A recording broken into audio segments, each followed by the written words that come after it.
Graça e paz, amada igreja. Para mim é um prazer estar aqui nessa noite com vocês para falar de um assunto que eu sou apaixonado, que é finanças. Como construir a sua independência financeira. Tenho certeza que vai ser uma noite incrível. Você que cruzou os braços, descruza os braços para você receber, porque isso aí é uma organização inconsciente que você acaba se bloqueando. Nós vamos falar de alguns números aqui, de algumas experiências, que vocês vão sair daqui meio lelé da cuca. Há 20 anos, eu visito grupos econômicos que faturam acima de 20 milhões anos. Então, eu já reuni com muitos empresários do Centro-Oeste, que têm postos de combustível, distribuidoras, indústrias, em vários ramos, e eu pude aprender com eles, como aquele livro do Napoleão Hill, Quem Pensa Enriquece, onde ele faz uma entrevista com pessoas ali para traçar um perfil do que é o investidor de sucesso. Onde eles vivem, o que eles comem, como tem um programa de TV que fala assim, mas como eles pensam? Como eles se organizam mentalmente? Porque se você olhar um empresário de sucesso, uma empresária, eles não sabem voar, eles têm 2 olhos, têm boca, nariz, braço, igual a gente. O que difere o modelo mental? O comportamento. Então, rapidamente eu vou falar de onde eu vim.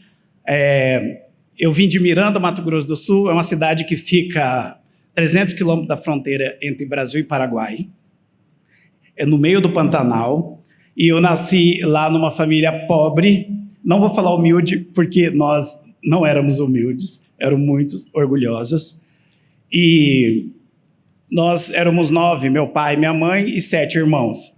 E o meu pai sempre foi motorista, ele tinha um caminhão velho, ele vendeu esse caminhão e comprou um lote com um pedaço de uma casa. E a primeira recordação que eu tenho quando eu tinha por volta de 3 a 4 anos, eu estava no colo da minha irmã, enquanto eles terminavam de colocar os pranchões para construir a casa. Eu lembro que era tardezinha, e o pranchão é quase a casca da árvore, é mais barato do que a tábua. Então eles estavam construindo ali, era uma casa com 3 peças, um quarto onde dormia todos, meu pai e minha mãe numa cama de casal, minhas 3 irmãs numa outra cama de casal, enfim.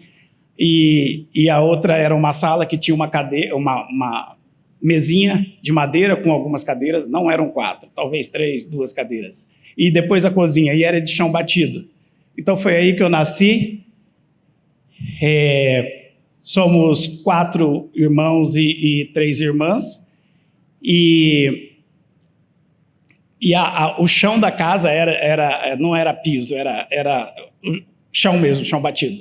E engraçado que a minha irmã passava pano, e eu ria porque eu era criança, falava, mas por que passa pano se é chão? Eu acho que ela imaginava que um dia ia ter um piso, e teve, depois alguém fez um piso, enfim.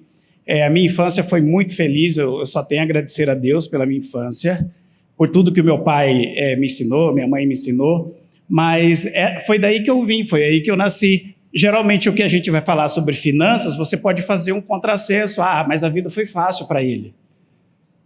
Se eu tivesse nascido na Suécia, na Inglaterra, um loiro de olhos azuis, eu estaria melhor hoje. Mas a questão é que eu nasci nesse berço que eu estou falando. A minha infância foi maravilhosa, só tenho a agradecer a Deus. Porém, eu fui crescendo, eu fui entendendo assim, que eu poderia fazer diferente do que minha família fazia. Embora meu pai, ele não era um grande motivador, o que eu ouvia quando criança era o seguinte: esse menino não vai prestar, esse menino não vale o que come, ele não vai dar em nada. Era isso que a gente ouvia. De alguma forma ou de outra, eu não somatizei isso para formar em bloqueios mentais. Graças a Deus. Meu irmão começou a gostar de uma moça na igreja, ele começou a ir para a igreja do Evangelho Quadrangular, e ele escondia o maço de cigarro na meia, mas depois ele se converteu, ele largou o cigarro. E foi me arrastando para a igreja também. Eu tinha 8, 9 anos, comecei a tocar pandeiro na igreja, me batizei com 11, 12 anos, depois eu toquei bateria, a gente colocou a bateria desse lado, os tradicionais mudaram para o outro lado, porque bateria era do diabo na década de 70. E depois eu toquei guitarra, contrabaixo, enfim, sempre ministrando louvor. Mas eu vim daí, teve uma ocasião que eu até estava conversando com o Júnior, que o meu irmão começou a trabalhar como pedreiro muito cedo. Então, acho que com 12 anos ele já era profissional. E logo ali com 15, 16 anos, eles vieram para o Goiás fazer um trabalho aqui. E eles voltaram muito satisfeitos, porque o que eles ganharam aqui em 4 dias era equivalente a 1 mês de trabalho lá. Então a família estava muito feliz, porque era muito dinheiro em pouco tempo, e eu vi aquela felicidade, eu quis entender, e eu fiz ele repetir para mim, mas eu era criança, não dão muito moral para criança. Não dão muita moral para criança. Vou falar até para o menino aqui, não dão muita moral. E ele me explicou, não, a gente ficou 4 dias e nós ganhamos equivalente a 1 mês. Aí eu falei, tá, mas vocês vão voltar para lá, vocês vão continuar ganhando? Não, isso aí acontece de vez em quando. Eu pensei, então é uma loteria. Como criança eu via, se eles não têm controle sobre esse fluxo, então não tem como saber. Não achei interessante isso. E eu queria tirar o meu CPF, meu RG logo, para poder fazer diferente. E foi isso que eu fiz. Eu logo com 10, 11, 12 anos, eu fui trabalhar de servente de pedreiro, e eu falava, eu vou estudar, e eu não vou ser servente, não vou ser pedreiro. E aí eles brincavam, passa massa aí, ô doutor Zélio, pega o tijolo lá para mim, ô doutor. Aí virou piada. Ninguém acreditava. Mas eu vou te falar uma coisa, nunca vi ninguém traçar uma massa igual eu. Peneirar uma massa 7x1 para sentar azulejo, 7 pás de areia, com 1 de cimento, 1 de cal, e a peneira tem que ser fina. Se os pedreiros achassem uma pedra, eles jogavam em mim ou em qualquer servente. E os melhores pedreiros, às vezes a gente ia construir uma casa, tinha 4, os melhores me escolhiam para fazer a massa. Então, eu acho que eu pesava 50 quilos com 12 anos, mas eu já pegava um saco de cimento. E dou graças a Deus de ter começado a trabalhar cedo e procurar entender esse movimento da vida. Eu vou abrir só um parênteses, já para dar um choque comportamental, que eu acho que é um princípio. Quando você resolve um problema seu, você, além de resolver um problema seu, você resolve de outras pessoas. Eu resolvi o meu problema. E eu consigo resolver o problema de outras pessoas. Assim como o Júnior, outras pessoas a gente já conseguiu criar carreira, fazer um coach assessment, orientar. E tem meninos aí que já faturam 400 mil, 500 mil, 1 milhão por ano, graças ao trabalho deles, à dedicação deles. Mas é assim. Sansão, ele tem uma passagem na Bíblia que ele saiu para fazer uma caminhada de uma cidade para outra. E no meio do caminho ele encontrou um leão e ele brigou com esse leão. É lá que a Bíblia diz que ele rasgou a mandíbula do leão e prosseguiu com o seu caminho. Ele resolveu um problema. Tem até uma passagem em Provérbios. Eu li Provérbios 31 vezes no mês. Eu li Provérbios 31 vezes no mês. Já li a Bíblia 2 vezes de Gênesis e Apocalipse. Inclusive o livro de Enoque, que é um livro apócrifo. Quando você quer buscar a solução, você encontra. Quando Sansão volta pelo mesmo caminho, a Bíblia diz que ele teve fome. Ele teve fome. Vocês sabem da história? Que ele encontrou a carcaça do leão que ele tinha matado, estava cheia de mel e ele comeu e saciou a fome. Era um problema. E o problema transformou em 2 soluções. Então, se você hoje tem um problema relacionado a finanças, que é o assunto que a gente vai falar aqui, você, além de resolver o seu problema, vai resolver de outras pessoas. E eu tenho uma tese que o problema existe para que as pessoas subam de nível. Subam de nível. Em Provérbios está escrito que o preguiçoso não vai trabalhar porque ele fala, tem um leão lá, pode me pegar. E há 4.000 anos atrás, era isso, quando alguém ia para uma montanha, ordenar as cabras, as ovelhas, as vacas, tinha os leões. Davi teve que enfrentar leões, e o preguiçoso não saía. Eu gosto muito de trazer para a nossa realidade. Quais são os leões de hoje? Que Salomão escreveria lá. Provérbios é um livro comportamental. Provérbios é um livro de regras gerais de sociedade, de estrutura social. Ponto. Então, quais são os problemas de hoje que nos impedem de crescer? Nós vamos falar um pouco sobre isso. Finanças, independência financeira, muito provavelmente é o que as pessoas entendem sobre independências financeiras. Quando eu comecei isso, quando eu tinha 30 anos de idade, eu e minha esposa, quando nós decidimos construir a nossa independência financeira, assim que a gente casou, não tinha muito material. Eu fui convidado para assistir uma palestra do Roberto Justus em 2002, em Brasília, e um garoto pegou a palavra por 10 minutos, ele falava muito rápido, e ele falou sobre independência financeira, pela primeira vez, sobre liberdade financeira. Como construir? É possível? Quais são os passos que eu tenho que fazer? E essa pessoa era o Gustavo Cerbasi, que escreveu o livro Casais Inteligentes Enriquecem Juntos, que eu já li várias vezes, e já participei de 3 palestras com ele. Todas as pessoas que dedicam tempo para cuidar das suas finanças alcançam a prosperidade financeira. Todas as pessoas que dedicam tempo para cuidar das suas finanças alcançam a prosperidade financeira. Isso é uma máxima. O que é uma liberdade financeira, uma independência financeira? É você fazer uma reserva financeira e a hora que você chegar naquela reserva financeira, você não precisa mais trabalhar por causa de dinheiro. O que eu pensava antes? Eu pensava antes que se uma pessoa ganhasse 10 milhões na Mega Sena, no outro dia ela ia comprar uma casa, ia tomar banho de piscina e tomar suco de laranja o dia inteiro. Mas isso não dá. As pessoas que ganharam, que já foram para resorts, aguentam ficar mais ou menos 60 dias. Depois voltam. Não existe uma vida eterna de você tomando suco o dia inteiro, sem você produzir, sem você ter relacionamento com a sociedade. E um dado é que em 5 anos as pessoas que ganham na Mega Sena perdem tudo, porque não é o dinheiro, é o modelo mental. Finanças é comportamental, tem a lógica de entender de fundos, e não é difícil. Não é difícil. Não é difícil. Ao invés de você decorar o time do Vila Nova, o time do Goiás, quem que foi vendido para quem, se o Neymar está namorando ou não está, esquece essa baboseira, isso é ilusão. Foca em você, foca no seu negócio, foca na sua família, que isso aí é o business deles. Eu assisto futebol também, mas esse é o business deles. Eles ganham dinheiro com isso. Aí você tem que ver no que você ganha dinheiro. Independência financeira é você construir uma reserva capaz de manter suas despesas para o resto da vida. Todo mundo que dedica tempo consegue fazer isso. Todos.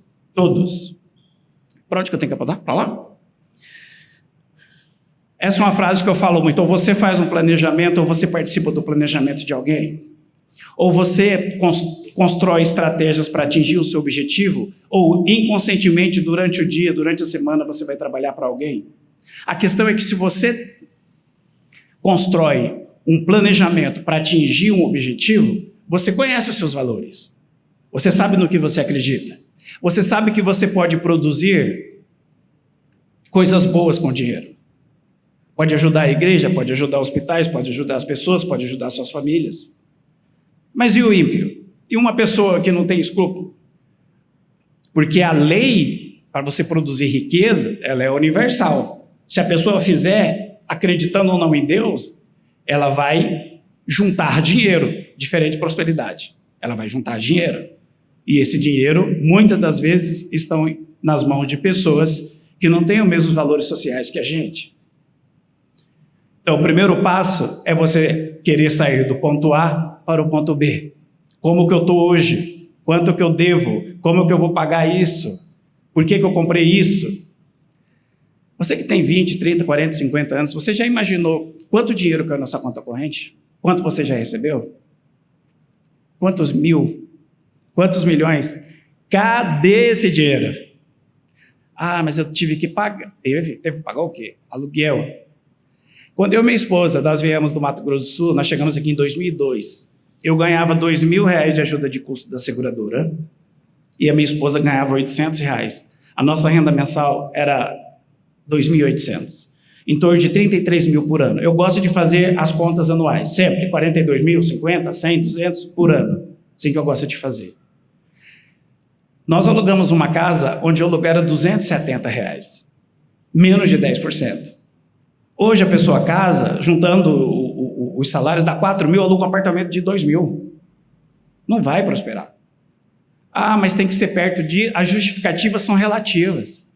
Tem que ser perto disso, perto do meu pai. O pai trabalhou durante 50 anos para ir para a classe média.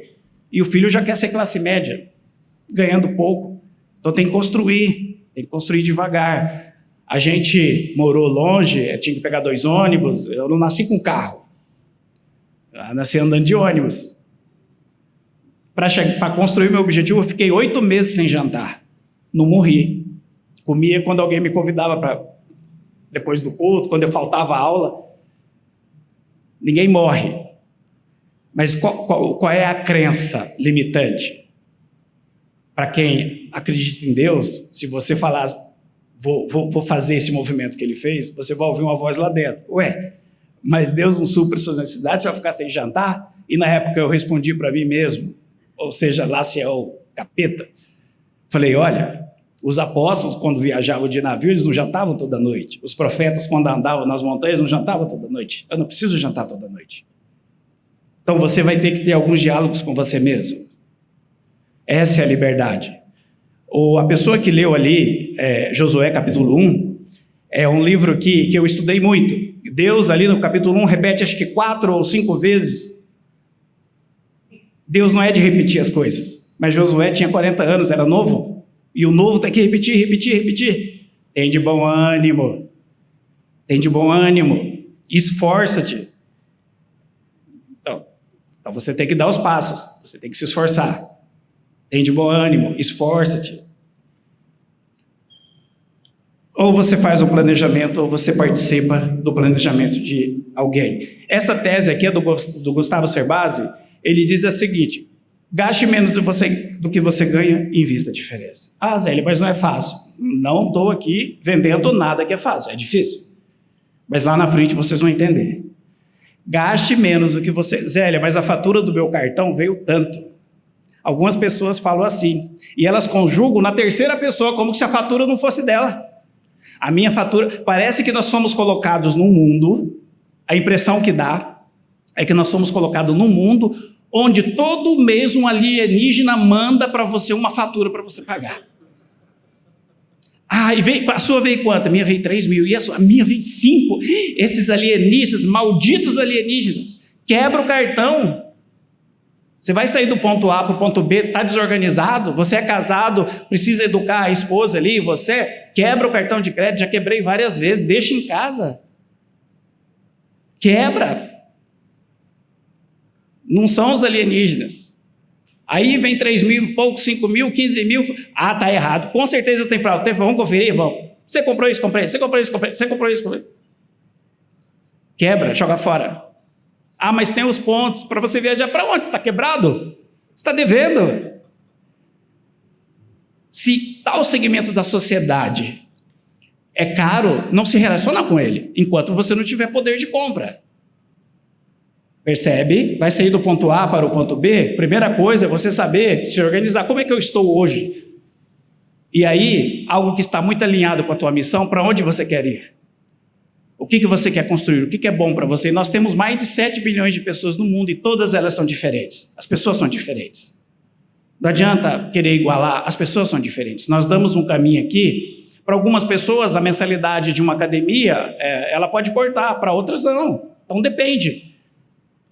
E quem gasta mais, o homem ou a mulher? Quem vocês acham? Quem gasta mais? O homem ou a mulher? Em valores, quem gasta mais? As pesquisas dizem que os homens gastam mais. As mulheres compram xuxinha, prendedor disso, um monte de coisa.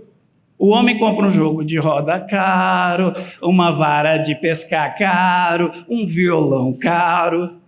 Os homens gastam mais. Os homens gastam mais. Percebe?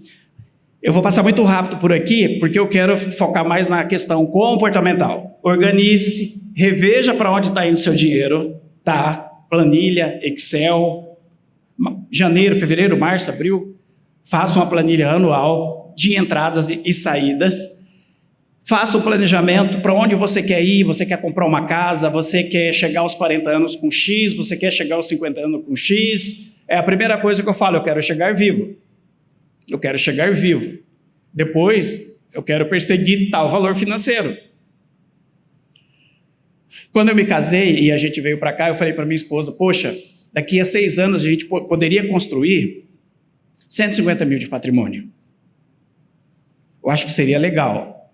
Aí eu falei para ela, um ponto de equilíbrio seria a gente chegar em 3.500 por mês, algo em torno de 40, 42 mil por ano. Ela falou, bora, vamos fazer. Então vamos.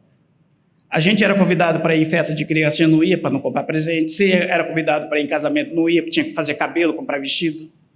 Então nós demos uma recuada para poder construir isso. Chegamos aos 6 anos para frente, com 150 mil de patrimônio. Aí, eu estava com 36 para 40, eu falei, vamos perseguir agora 500 mil? Vamos. Daqui chegamos com um pouco mais. Aí eu falei, vamos fazer um planejamento de 10 anos, chegar aos 50 anos vivo, claro, com 2 milhões de patrimônio.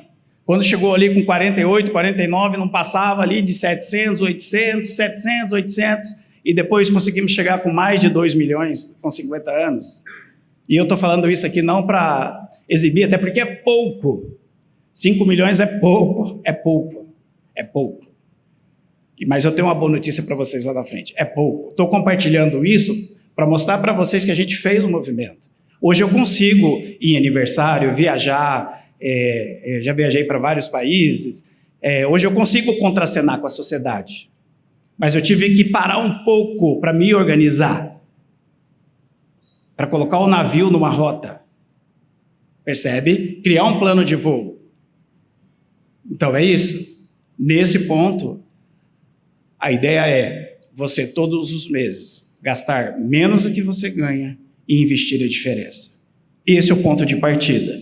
Aprender a definir metas, o que vocês querem alcançar, o que você quer alcançar, defina suas metas, escreve no papel, aprenda a investir. Imagina você trabalhar o dia inteiro e depois receber o dinheiro e colocar na mão de alguém para investir. Você tem que entender de investimento, saber o que é taxa Selic, saber o que é CDI, debêntures, CRA, certificado de registro do agronegócio, certificado de registro de imóveis, o que é lastro, o que é Bitcoin. Bitcoin é uma moeda, na minha opinião, não é uma moeda porque não tem lastro. O real tem lastro no PIB do Brasil, o dólar no PIB dos Estados Unidos, mas o Bitcoin não tem lastro. Ela é um derivativo, da minha opinião, como ações. Ok? Mas, Hélio, tudo isso é difícil de entender? Não é, não é. Se você dedicar tempo, você vai aprender. Gastar menos do que você ganha. Eu poderia encerrar a palestra agora. Gastar menos do que você ganha e investir a diferença. Não terceirize sua escolha. Justamente nisso que eu falei. Não terceirize. Eu vou falar um pouco sobre essa questão na frente. Eu já atendi várias pessoas que quebraram e eu mostrei para ela que era um bloqueio mental. Talvez você já juntou ali 2 mil, 3 mil, 4 mil na conta, 10 mil, 15 mil, não sei, 20 mil, e aquele dinheiro começou a te incomodar. Porque é uma energia. Eu vou explicar ali na frente. Se eu lembrar, né?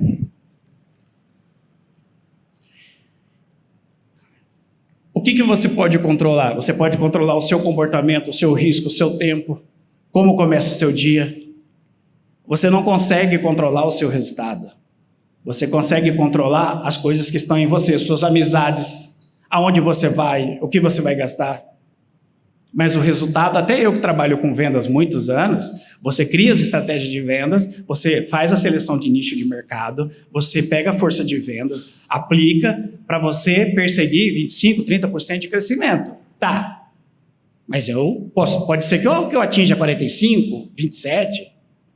Até uma empresa que tem um planejamento para crescer 10% ou 15%, se ela cresce 30%, eles param, opa, vamos ver que fenômeno aconteceu, porque estava fora do planejamento. Não é assim, opa, a gente ia crescer 15%, crescemos 40%. Negativo. Qual foi o fenômeno? Porque, de repente, é um público que antecipou compra que no próximo ano ela não vai comprar, então vai impactar no resultado. Então você tem que entender os fenômenos que acontecem na sua vida financeira e na sua empresa também. E uma coisa, pessoal, que eu vou comentar, que quando me selecionaram para atender grandes grupos econômicos, eu acho que eu fiquei quase sem dormir, porque a gente agendou a visita com o empresário de uma concessionária de veículo, e eu falei, puxa, como será que vai ser? Ele vai abrir a porta, ele é magro, como que eles se vestem, os milionários, como que é? Eles devem ter uma agenda, anotar tudo que a gente fala. Eu não sabia, não tinha visitado grupos que faturavam 20 milhões, 50 milhões anos. Aí foi na visita, uma empresa enorme, uma recepção, lá estava eu e mais o gerente de crédito, e de repente abriu a porta lá o empresário, e uma sala ampla com um jogo de sofá de couro do lado esquerdo, e uma mesa à frente, uma sala muito ampla, com ar-condicionado, água, e começou a reunião. E não era nada daquilo que eu pensava, eles não ligam para o que você fala. Eles conhecem o negócio deles melhor do que ninguém. Eles não seguem ideias superficiais. Se for alguma coisa técnica, ok, anota, registra por e-mail, ele vai analisar depois. Mas ele não anota na agenda, não segue os seus conselhos assim, ao pé da letra, principalmente ligado ao business dele. Pode ser uma linha de crédito, uma taxa, apresenta sua taxa que eu vou comparar com os outros bancos. Qual que é o horizonte? 48 meses, 60 meses? E eu fui visitando empresário, saía barrigudinho, pequeno, alto, de bigode, um milionário. A gente chegou, eu estava ansioso para visitá-lo, e indicaram, tinha um corredor. A hora que a gente chegou na porta dele, ele abriu a porta, era baixinho, de bigode, e falou, vamos tomar um café. Foi na frente da gente, andando, brincando com os funcionários, serviu o café, milionário. Porque não tem um biotipo. Mulher de todos os jeitos, empresas com 15 anos faturando 300 milhões anos, empresas com 6 anos faturando 1 bilhão e 200 milhões anos, aqui no Goiás. 300 milhões, 70 milhões. Eu tenho amigos que têm empresas que faturam 10, 50 milhões ano. E eles são simples assim como a gente. Tem o business, tem o negócio deles. Come arroz com piqui. Mas o mindset deles é diferente. A cabeça deles é diferente. É isso. Quando eu falo que tem empresas aqui que faturam 2 bilhões e meio por ano, 6 bilhões, grupos econômicos, não é para dizer que eu tenho relacionamento com essas pessoas, mas é para dizer que você também pode. Você não usa iPhone, não anda de carro, você não usa Uber, você não usa Airbnb. Um homem criou isso, uma mulher criou isso, e o que você vai criar? O que você vai inventar? Tudo não foi criado, não, tem muita coisa para ser criada. Quem criou aí o copo Stanley? O copo Stanley, quem que ia para uma festa e levar um copo? Ninguém. Isso é contra a cultura no Brasil, nos Estados Unidos, na Europa. Mas ele criou e todo mundo vai numa festa e leva um copo. Tem pessoas que têm 2 copos, 3 copos, que custava 200, 300 reais e foi caindo o preço. Mas é uma invenção relativamente nova. Mas o que a gente vai inventar para a nossa comunidade? O que falta? Acho que foi o sueco que inventou o velcro por causa do carrapicho que grudou nele. Ele quis entender como aquilo funcionava. Às vezes, no livro do Mike Murdock, que chama Desígnios, ele fala que missão de vida é tudo aquilo que você mais ama ou mais odeia. Se você quer descobrir a tua missão, é tudo aquilo que você mais... mas eu mexo com borracharia, isso aí não tem tecnologia. Será? Será que não tem? Será que não tem franquia? Será que não tem uma forma melhor de fazer? Mas eu tenho pastel, eu frito pastel. Não importa, não importa. Qualquer coisa, não importa. Tudo não foi inventado. E por que as pessoas não se atiram em projetos? Tem vergonha, e se não der certo, o que vão pensar de mim?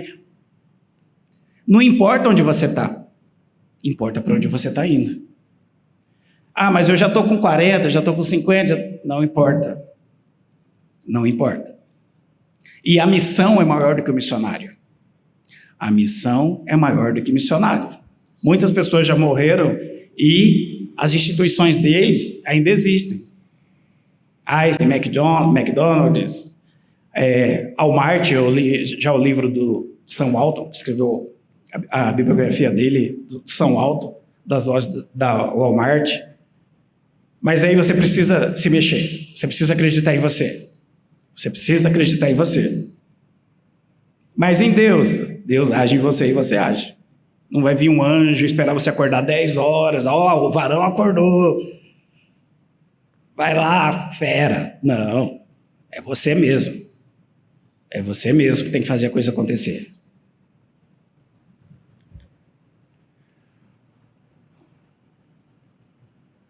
Como eu disse, é mais comportamental. A motivação... Em 2010 foi feita uma pesquisa nos Estados Unidos que um americano via por dia 2.500 propagandas, em torno de 2.500 propagandas. No século XIX, o marketing mudou no mundo. As pessoas elas só consumiam por uma motivação, que era a necessidade. Furava o sapato, o que a gente fazia? Nós que somos vendedores que andamos muito, a hora que fura o sapato, você põe alguma coisa lá embaixo, um papelão. A hora que o sapato está muito ruim mesmo e você tem o dinheiro, você vai lá e compra outro. Opa! Hoje tem pessoas que têm 10 sapatos, 30 sapatos, 150 sapatos. Porque a motivação de compra agora é por desejo. E aí, quando você vai comprar alguma coisa, você tem que saber o que está te motivando. É o desejo ou é a necessidade? Ah, mas eu precisava de um celular. Eu preciso de um celular. Paguei 7 mil, mas eu preciso... Não, você precisava de comunicação. Tem celular de 300, 100 reais. Não, mas e eu? O que o pessoal vai pensar de mim? Eu tenho que ser um iPhone Plus, Next, Fires, Blowers. Não, esquece, isso é vaidade. Isso é vaidade. Se você tivesse nascido no tempo da escravidão, você ia ter a enxada mais bonita para você carpinar lavoura de arroz, de algodão. Porque o celular é para trabalho. Notebook é para trabalho. É isso. Isso aí é vaidade. Se depois você tiver condições de comprar uma Ferrari, você não vai perguntar assim, quanto que ela faz por 1 litro? Porque você tem condição. Eu, quando entrava no supermercado, eu converso isso muito com a minha esposa, faltava, se a gente tiver dinheiro para comprar uma toalha, roupa de cama, faltava comprar TV, geladeira. A geladeira nossa, quando a gente estava nessa construção ali, ainda estamos, mas a gente já alcançou o que a gente queria, graças a Deus. Nós amarrávamos a geladeira com um daqueles negócios de pôr no roupão para ela não abrir. Então, não foi problema. Isso não foi problema. Se você quiser fazer, você vai fazer. Ninguém vai te impedir. Só que ninguém mais do que você vai trabalhar mais pelos seus planos, pelo seu objetivo. Ninguém vai acordar de manhã e vai falar que vai trabalhar para você, a não ser que os objetivos sejam convergentes. Mas se você não suar a camisa e fazer aquilo que está no seu coração e que você entende como missão, não vai rolar. Outra pessoa não vai fazer, é você que tem que fazer. Percebe? E aqui, algo que talvez, e vai estruturar um pouco daquilo que eu falei de modelo mental, isso aqui é muito interessante, eu vou pedir para o parceiro lá em cima passar o vídeo.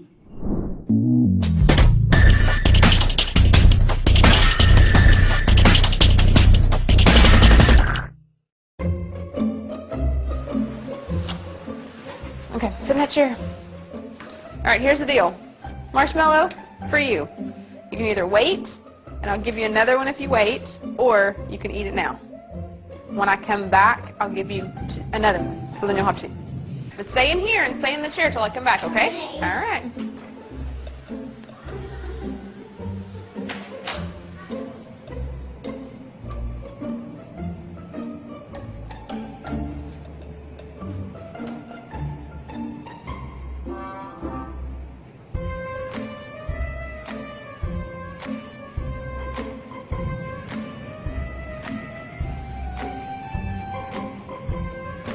I'm gonna go do something and then I'll come back. It smells yummy. It smells really good.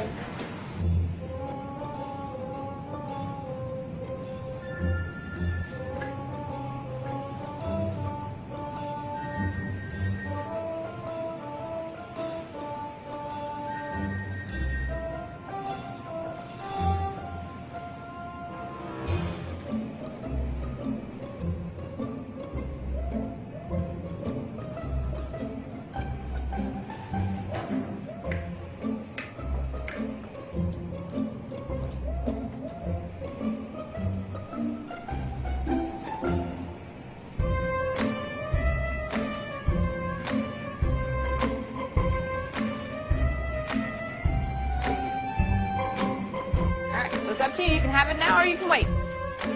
Okay?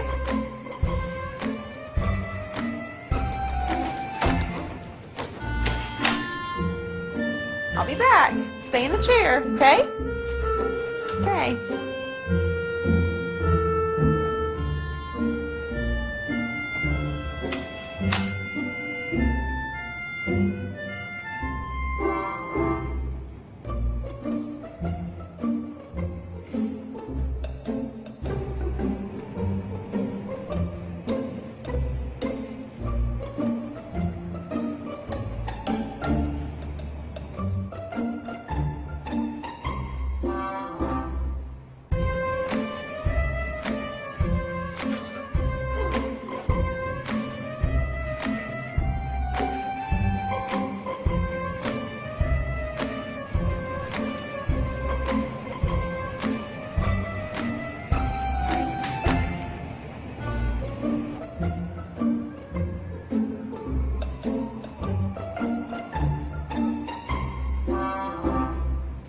All right, so I'm going to leave and then I'll come back, okay?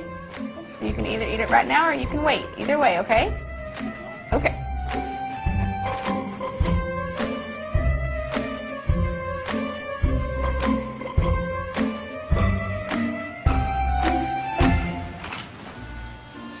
How'd you do? Did you do good? You did? You wanted to eat it, didn't you? Yeah. So did I tell you to give you another one? Okay, now you can have both. You need them.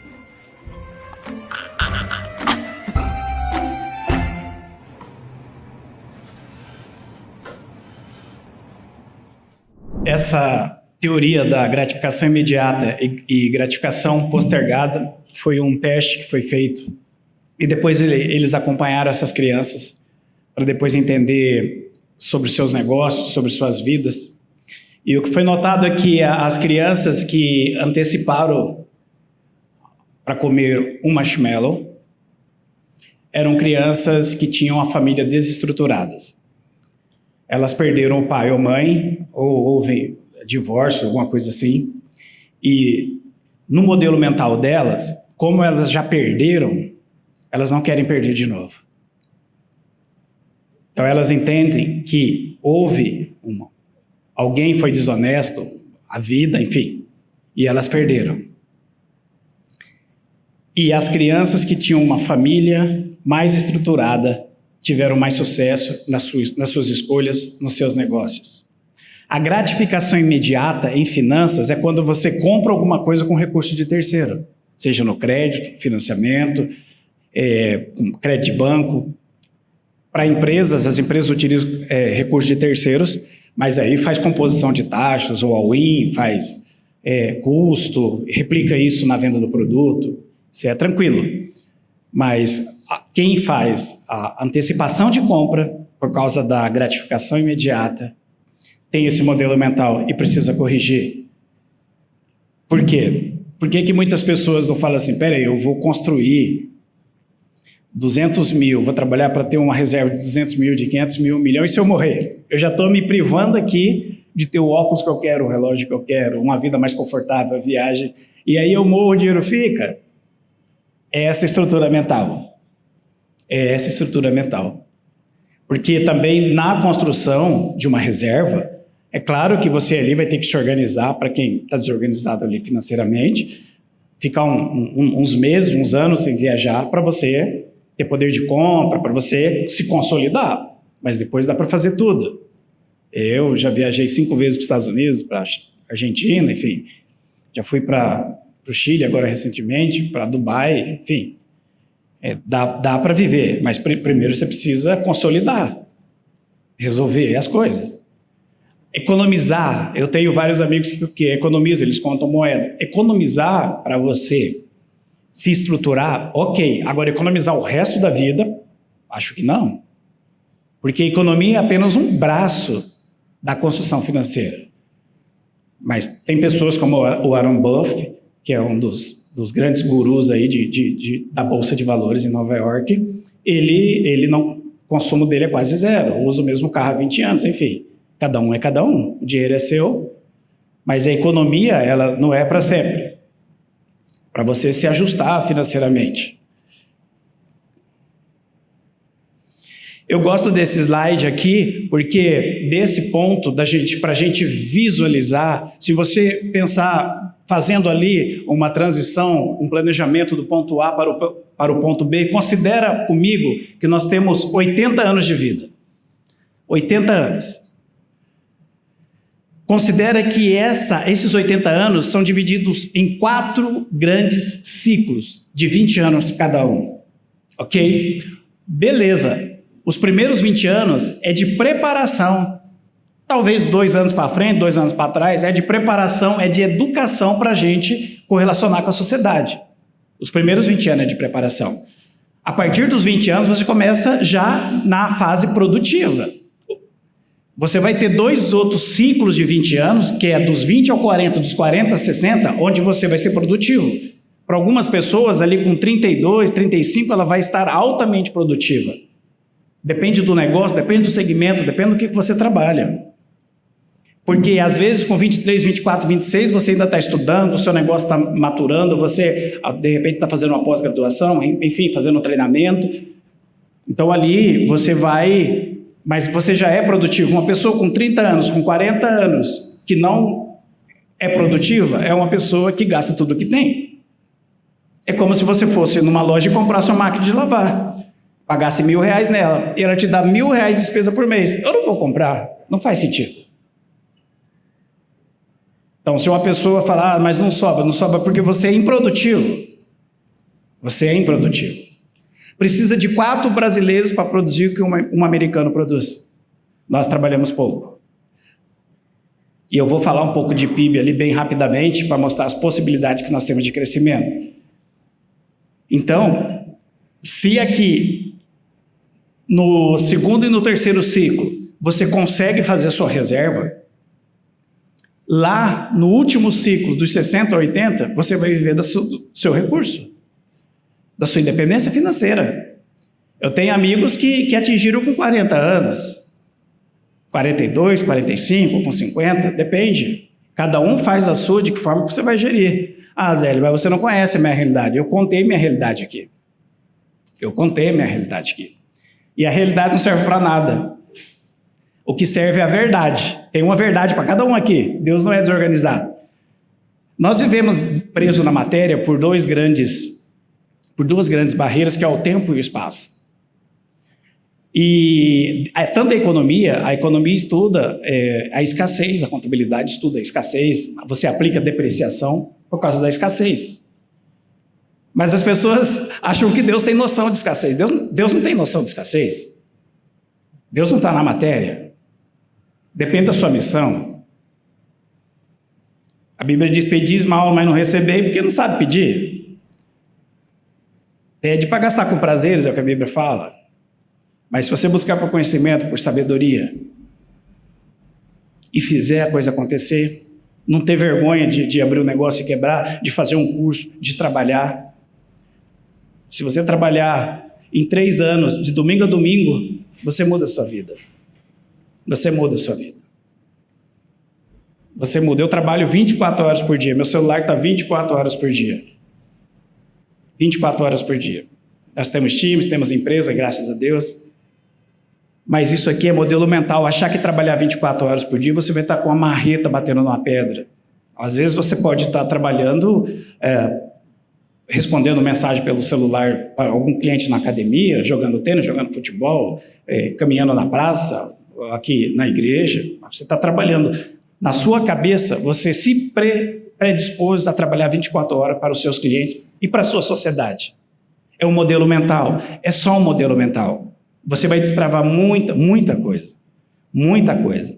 Pessoas simples ficaram milionárias porque trabalharam. E esses empresários que eu visito há 20 anos, eu quis traçar um perfil, eu vi que tem 4 a 5 coisas que todos eles fazem iguais. Primeira coisa, todos eles conhecem o negócio deles como ninguém. Você não vai chegar numa construtora e trazer uma novidade para alguém que tem uma construtora. Você não vai chegar na concessionária e falar, você viu que a Ford está saindo do Brasil? Ele já sabe antes disso. Eu atendo pessoas em variados segmentos. Você não vai surpreendê-los, porque eles conhecem o negócio deles. Segundo, todos trabalham muito. Até maturar o negócio, todos trabalham muito. Conheço pessoas que têm, 22 empresas, 30 empresas, passa uma semana, 3 horas em uma, na outra, trabalha numa boa, sem se matar, sem estresse.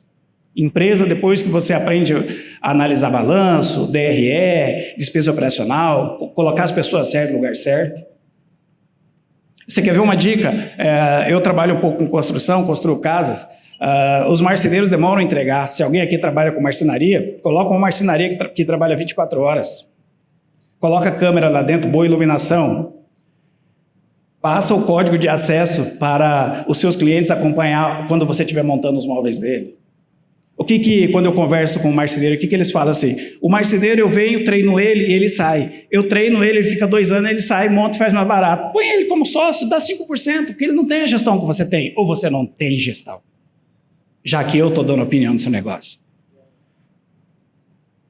Quebra um negócio, abre hotel para cachorro, para gato, coloca uma câmera em cada lugar ali, as pessoas viajam, pode olhar, pode falar com o animal, hoje tem tecnologia, tem um monte de coisa que precisa ser inventada, Uber para cachorro, para gato, tem um monte de coisa, faz um curso técnico para você entender, muita coisa que pode ser inventada, muita coisa. Falta trabalhar. E uma outra coisa, a terceira coisa é que eles são felizes, porque eles não terceirizam decisão, eles querem entender tudo quando você vai vender, quando você vai apresentar.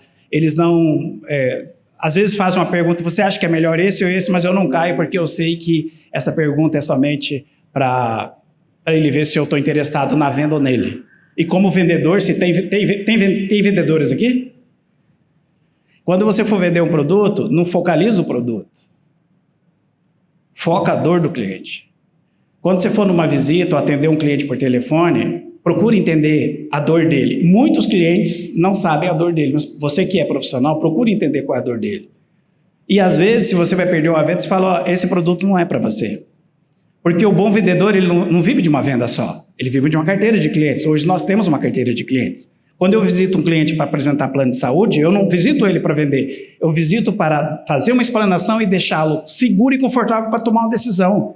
Vai acontecer 2 coisas. Ou ele vai comprar ali de mim, ou daqui a 2 meses, 6 meses, como já aconteceu, a hora que ele decidir, ele vai ligar para mim.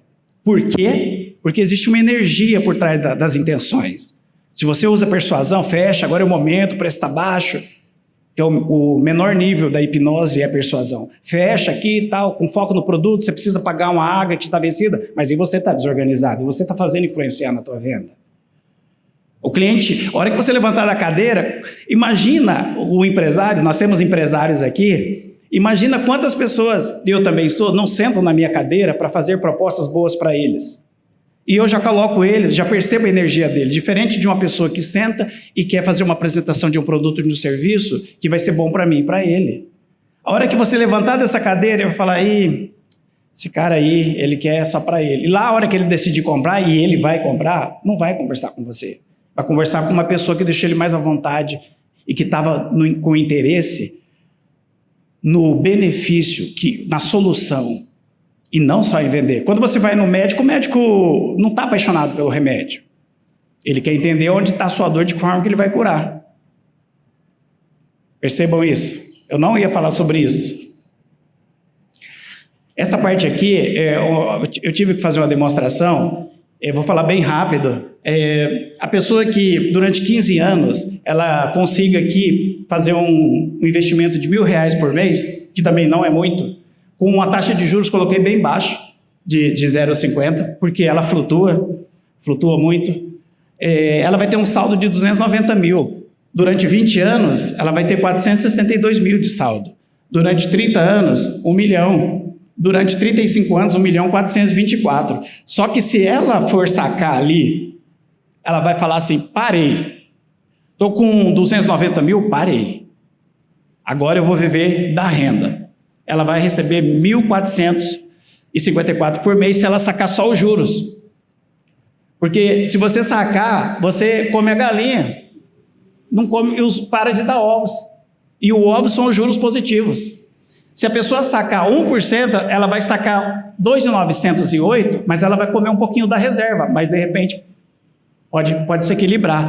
Se ela sacar 2%, vai sacar 5.800 e 16. E a hora que você fazer a conta inversa, mesmo você considerando a correção do juros positivo de 0,50, você vê ali que ela vai durar em torno de 15, 16, 18 anos. Mas você está com 60. E se der o azar, se viver até os 90? Vai passar o cartão no banco, não tem mais nada. Se você tem um tipo de aposentadoria, que são de 10 anos, chama prazo determinado, dá 2.416. Essa apresentação eu vou deixar aqui, depois se o pessoal quiser compartilhar. E isso aqui é só uma simulação. É só uma simulação. E isso é independência financeira. Você construir a sua reserva. E você, com meia hora ali na internet, você vai ver vários exemplos de várias formas que você possa construir isso. Coloque um objetivo para você. Hoje, amanhã, organize suas finanças, coloque um objetivo para você. E por que eu falo isso? Porque olha só o PIB dos Estados Unidos. Todo mundo sabe o que é PIB? Produto Interno Bruto, quanto um país produz. Os Estados Unidos tem quase 27 trilhões de dólares de PIB. A China tem 17,7 trilhões de dólares de PIB. O Brasil tem 2,7 trilhões. 2,7. Esse PIB é menor do que o PIB da Califórnia nos Estados Unidos. Nós trabalhamos pouco. O Brasil, ele tem como crescer 10 vezes esses 2 trilhões. 10 vezes. Mas não é o país, não é o governo que fica rico, são as pessoas. Por isso que quando você pega uma nação desenvolvida como os Estados Unidos, a classe média ela é muito maior do que a classe baixa. No Brasil, é o inverso.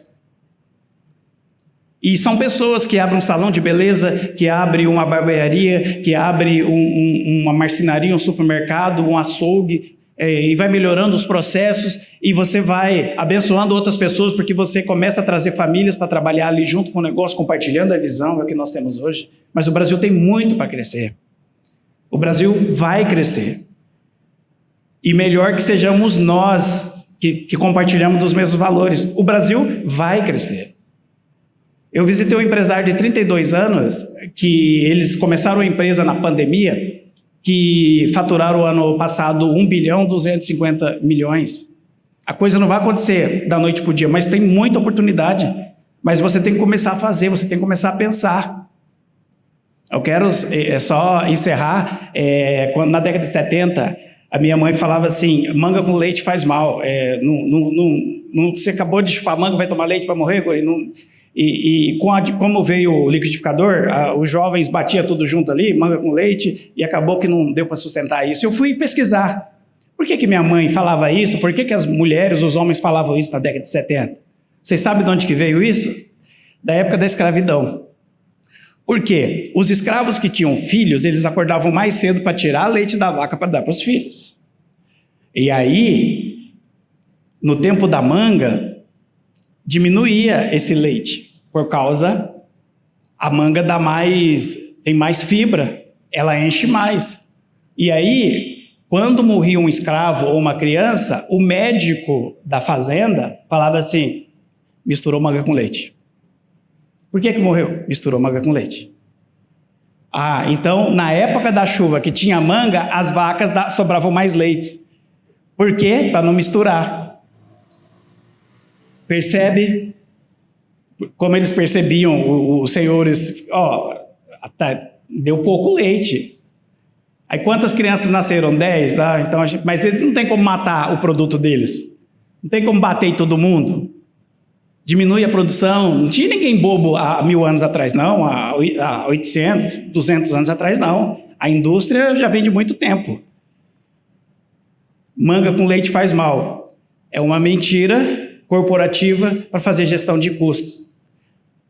E quais são as mentiras corporativas de hoje? Que não faz a gente crescer? Que você acha que faz mal? Você está preso. Você acha que tem que comprar? Tem que vender? Tem pensamentos superficiais. Se eu perguntar aqui, quem gostaria de ser milionário? Todo mundo vai levantar a mão. Se eu perguntar quantos tem uma estratégia? Poucos. E pessoas de 30, 40, 50, 60 anos. Porque são pensamentos superficiais. E eu espero que esse nosso bate-papo também não seja superficial e que não desapareça. Eu estou mostrando aqui, e vocês daqui a 5, 6, 10 anos, vocês vão ver o tanto que o Brasil vai crescer. O Brasil está muito amarrado por leis, muito amarrado por marco, não sei do que, as jazidas de nióbio estão, enfim, sendo reserva indígenas. Eu acho que esse marco regulatório logo vai ser revertido. O Brasil tem uma grande força produtiva, está plantando vinhedos para tudo quanto é lado. Tem como crescer, tem como crescer. E não espere o governo certo, a pandemia certa, seja com o governo de direita ou de esquerda, não importa. Grandes empresas nasceram na Primeira Guerra Mundial, na Segunda Guerra Mundial. O tempo é agora. Você não tem desculpa, o tempo é agora. E eu gosto de encerrar com essa minha frase que eu desenvolvi, porque eu acho que ela pode conflitar para algumas pessoas. Nós devemos estar preparados espiritualmente para viver como se Jesus fosse voltar amanhã. E financeiramente como se ele fosse demorar 1000 anos. Porque senão, você dá um azar e você não morre, as coisas vão piorar. Faça esse exercício mental. A hora é agora. E eu agradeço a atenção de todos vocês.